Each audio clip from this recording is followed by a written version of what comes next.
En direct avec Pierre-Yves Rougeron, qui est politologue et président du Cercle Aristote. Bonjour, merci d'être en direct avec nous. Vous entendez notre débat depuis tout à l'heure. Vous avez entendu ces politiques écologiques qui parlaient. La drogue est partout. Ils dénoncent les ministres, l'Assemblée. Comment vous réagissez quand vous entendez ces propos? Le problème, c'est qu'on parle de 3 sujets en même temps et chacun tient le bout du sien. Résultat, c'est inaudible.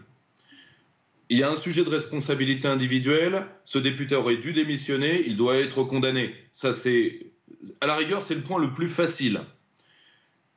Il y a le sujet de la politisation de ces accusations, j'entrerai pas là-dedans, c'est plus votre métier que le mien.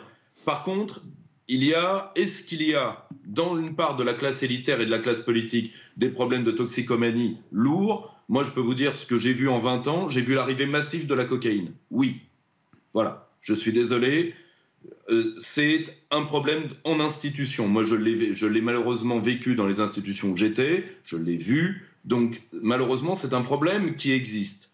Ensuite, ce problème peut être discuté de manière totalement responsable, c'est-à-dire, est-ce qu'il y a une part d'impact sur le travail politique et parlementaire? C'est possible, c'est à évaluer.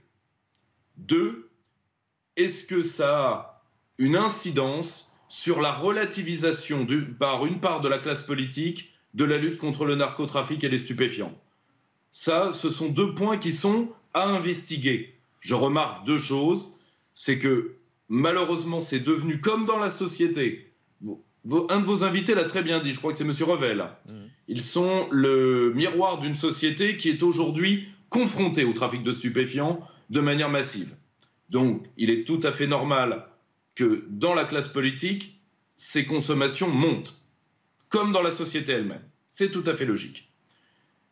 Est-ce qu'on en a pris conscience? De toute évidence, non. Pas encore.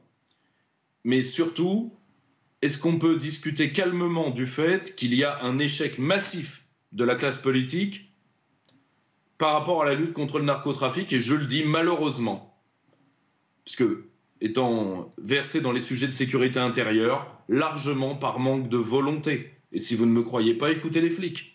Mais Pierre-Yves Rougeron, comment croire des politiques à partir du moment où pèse sur eux le soupçon d'être eux-mêmes des consommateurs? Comment croire les politiques quand ils viennent dans les médias, excusez-moi, mais je le dis très franchement et comme je le pense, comment les croire quand ils viennent sur un plateau télé, vous dire il faut lutter contre la drogue, c'est pas bien la drogue, tous les consommateurs de drogue sont des salauds, quand vous avez ensuite une sénatrice et une élue qui viennent vous dire ah oui mais ils en consomment eux aussi. Donc en fait c'est pas crédible. En fait il y a tout à coup, c'est comme un château de cartes en fait, tout s'effondre. Moi je veux bien les croire ces gens-là, mais à condition qu'ils soient pas eux-mêmes consommateurs. Et vous avez tout à fait raison, le meilleur moyen de lever cette suspicion, c'est justement d'investiguer sur le rapport d'une part de notre classe politique avec les stupes. Rappelez-vous, il y a quelques années, il y avait eu dans un parti qui, je crois, était un parti écologiste, mais c'est à vérifier, il y avait eu une élue qui utilisait sa fonction pour blanchir.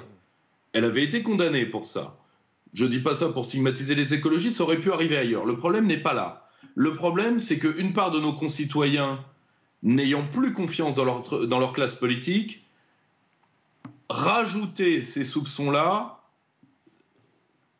va encore creuser le fossé. La seule chose, c'est qu'il y a 2 manières de réagir. Soit on met ça sous le boisseau et on dit « il ne faut pas en parler », ce qui est l'avis de certains, de toute évidence, soit on regarde le sujet tel qu'il est et on va à fond de ce sujet, ce qui permettra à la majorité de la classe politique, parce que je pense que la majorité est encore saine, du moins je l'espère, mais là encore, sans donner, on ne peut pas trancher, nous pourrons, retirer l'épée de Damoclès sur une part de la classe politique quand elle parle de ce sujet.